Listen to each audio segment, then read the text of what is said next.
Ladies and gentlemen, welcome back to the After Hours Gaming League Season 4 Semifinal number 2, where we're watching Microsoft battle against IBM with a 1-0 lead going to Microsoft. Now, of course, as this is the semifinals for the A-League, I remind you that next weekend is the B-League Finals. And if you'd be so kind, I recently tweeted, as in if you go to Day 9 TV Twitter, this link to the Red Bull Esports page where, oh, look, there's the chat. Look at y'all chatting live right now. Look at this stream that's going on live right now. There's a poll as to which team will win the SC2 B League. If you want to vote there, you totally should. But this match going on right now is IBM versus Microsoft. Macro Hard Microsoft. Who will win the day? Wait no longer. We're on. The map is going to be Ultrazim Stronghold. Down in the bottom left-hand corner from, of course, the Microsoft team, it is Top Deck. And the Zerg player up on or yonder top left. Let's give him a special intro. It is IBM's Shusaku. Now this map is one that's basically all about in what way you're going to go for the one base first. Or excuse me, for the, I should say, additional one base first. Do you go Nexus, and then Forge, Nexus, and then Gateway? Almost never do we see a Gateway expand type play. And similarly, we see Shusaku almost certainly is going to be going for a hatch first at his back door. This is very difficult to cannon rush well. And honestly pretty weak, because they can just cancel the hatch and then expand here. So Top Deck is extremely lucky to have found his Zerg buddy first, and is going to just briefly check... Is he? What is this sneaky probe going to do? Not sure what that probe was going to do. Maybe just briefly see if there was an expand on the outside rim, but... The big thing that he's going to want to make sure of is that there is no pool first. He sees a hash first, nice. Look at that, it's a Nexus first. Great, cool. Nifty. I mean, with a thin ramp like this, there's really no way you're going to get killed early. Is he actually going to go for a gateway first? Oh, love it. Love it, love it, love it. Now, in terms of the cutting of the corners, the biggest corner being cut right now is the corner made up of a forge and a cannon. A little bit of extra defense is very common on other maps. We're seeing absent from our Protoss player. But if you're going to go for a gateway first, the most important thing is that you actually utilize it. If you go for a gateway first, you should absolutely get an extremely fast cybernetics core up, because if you don't, then what are you going for the gateway first for? Get your forge up, get your defense up. 3 immediately pop into the gas geyser, and we see the gateway almost finished. What's going to happen? On the Zerg side of things, everything looks fairly typical. We see 2 queens getting produced. Soon enough, a drone will move down and take another expansion. Oh, there it is. Swift cybernetics core. Love it. Probe here might look lost, but given the fact that there's no gas here, I wouldn't be surprised to see a gateway assault. And the drone become a building. Daddy, I hope I get to grow up and be a building. Ugh, an ambitious plan for you. Hopefully you'll even be a crucial third base. Yeah, or an astronaut. Meanwhile, these drones gave up on their dreams and just work the same rote job over and over again. If you're a Zerg player, you're likely going to be relatively astute and perceptive on when the cybernetics core is done. And an average Zerg bear is going to come up here and go, wait a minute, there's a cybernetics core finished before 5:30? 5:30 is about when a cybernetics core goes from started to done. Uh-oh, uh-oh. Oh, one more time. One more gate. Dun, dun. It's my favorite Daft Punk song. Shusaku. Oh my god, is it a 6 gate? Holy aggro, Batman. No wonder he's cutting the gas there. I mean, this is a very, very difficult to time build. There's no mama shit core coming up. There's pylon number 1. Not quite yet done. I mean, it's going to be a 7-minute, 7 gateway attack. And normally the Zerg player starts a Roach Warren right around now. And the Roach Warren, as you'll note, takes about a minute. So it's going to be all slowlings for now. But Top Deck reveals his intentions, planting a pylon in one of the worst locations in the world, right in front of the shrubs and in front of an Overlord. A pair of spine crawlers go down Shusaku. Uh-oh. Shusaku feeling the pressure. Uh-oh. Uh-oh. It's the Zealot Quintet and a Stalker as a cameo. Queen begins to move forward for Shusaku. It's 48 drones to 40 probes. No more probes are being produced right now. It looks like that Queen off the creep, taking some massive damage, and off she goes to dead land. Top Deck continuing to warp in Stalkers, but does not quite have the production right now in order to keep up this amount of aggression. But it looks like Top Deck is opting to go for the pylons in the main base, the instant reinforced path. I mean, I don't exactly know if I like this so much. There's 5 pylons that have been built already for the Protoss player, and even though these early volleys are going to be extremely close by, it's a little bit risky for when the units are out. But let's not beat around the bush. Shusaku is in terrible shape right now. The Zealots and Stalkers in his main base, everything warping in oh so fast.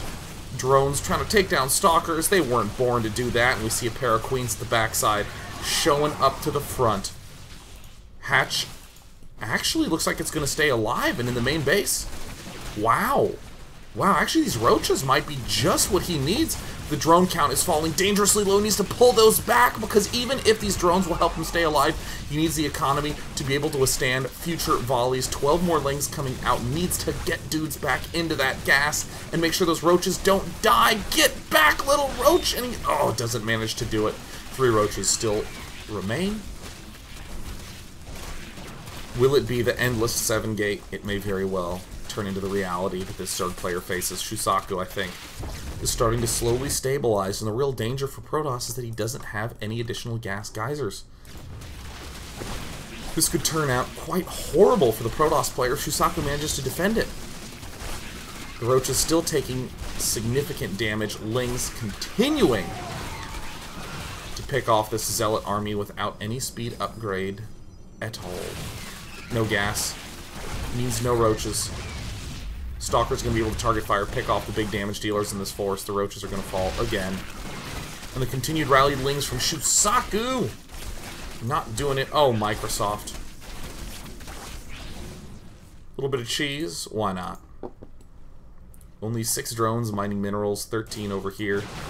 I mean, I think Top Deck is going to have to pick off this third if this wants to be a successful attack for him. And Shusaku might even have to just sacrifice the third in order for it to be a success of a defense for him. Poor spotting Overlord. Only wanted to see the world. Goodbye.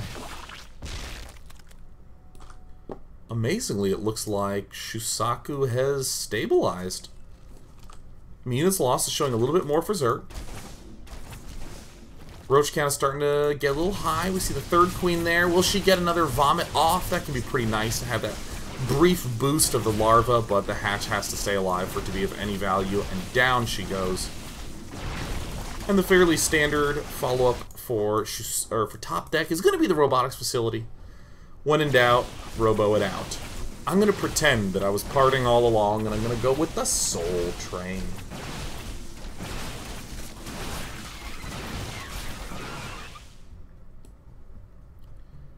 Now, is Protoss going to continue to pressure? Is he going to pull back? Love it. Love the pullback. Twilight Council and a Forge. Maybe a third base as well. I mean, Top Deck has basically options, and only options. Shusaku, I think, has this one single choice. Get speed and push. Get speed and defend. And a reasonable flank coming in for Zerg. I mean, with only Stalkers here, the Zealot count is now gone. And I think Slowlings still win against Stalkers. Hey, Shusaku managed to find a glorious window of opportunity. That's a very nice pickup for Shusaku. Very, very, very nice pickup.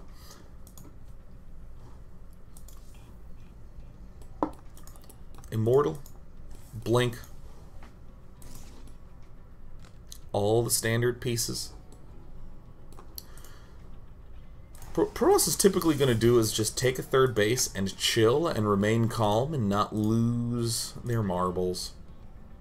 Zerg player is generally going to scream at the top of his lungs, and his tears fall down into his lap. He's probably going to take a third base, layer up, and waffle in and out of an all-in phase. Unless you're J-Dong, in which case you'd likely double expand, and I think that that's going to be the big play. Double expanding and opting to stay low-tech in high numbers is an excellent way to defeat this force. There's guaranteed to be few sentries. It's very difficult for the Protoss player to have a gas-focused force. Oh, get that third down! No! Shusaku! In a rough position. As we see that layer, only about a third done. Single Immortal. It's going to cause fear in the heart of Shusaku, who's still cleaning up pylons. Zealot just checking this top set of expansions. Would love a double expand by Zerg. Would love lots of roaches, lots of hydras, lots of pressure. Very difficult to navigate to a winning position in Zerg, but absolutely possible. Now we see the Zerg player is just rallying over by his third layers, almost done. Drone count at 44 to the 55. Protoss. Spire. Spire is a choice for Shusaku. A different decision. Rather than try to overwhelm the Protoss player, it looks like we're going to see Shusaku try to distract the hell out of the Protoss player, saying, you know what, you almost certainly don't have enough of an air force to deal with a ton of Mutalisks, but you know what a ton of Mutalisks needs? Gases 5 and 6, and every now and again 7 and 8. With all those gas guys, Shusaku could absolutely be in a good position to put pressure back onto that Protoss player. We don't even see any Stalkers. What is it, 1 Stalker? 0 Stalkers? There's 3 getting morphed in. What, for an attack? Ooh. Kind of a cheeky little attack timing from top deck. He knows that air could be a potential threat. He's waited until he gets those 3 Colossus up. They do have range. Moving forward, there's no speed yet. And there's the Stalkers trying to flank, but the Zerglings are going to be very eager to kill off as many as possible before getting joined by their Colossus buddies. But with that blink, what are you going to do? What are you going to do, Joe? Spire almost done, but it doesn't even matter. It's not a defensive unit. It's only there for the attacks, and in huge numbers they can deal the damage, but in small numbers they cannot. Shusaku getting gobbled to bits. Little itty-bitty Shusaku pieces are going to be littering all over the floor. That's a lot of roaches. But they don't have speed. Oh no, the force fields completely devastate everything that Shusaku was working towards. The gateway count, too high. 2 Colossus. Will they be joined by a 3rd? You betcha. They travel in groups. Shusaku now is going to have to do some pretty compelling counterattacking from these Mutalisks to convince the Protoss player to steer clear from the main base, or the only other remaining choice, 1A into the army and pray that roaches are better than you think, but they're not.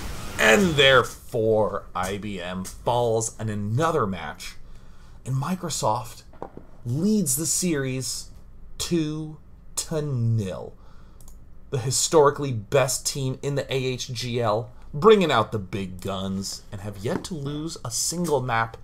If they did another 4-0 sweep, oh, the brutality that is a Microsoft team would continue to reign supreme, but IBM hit the finals in Season 2. Can they do it again? We'll find out.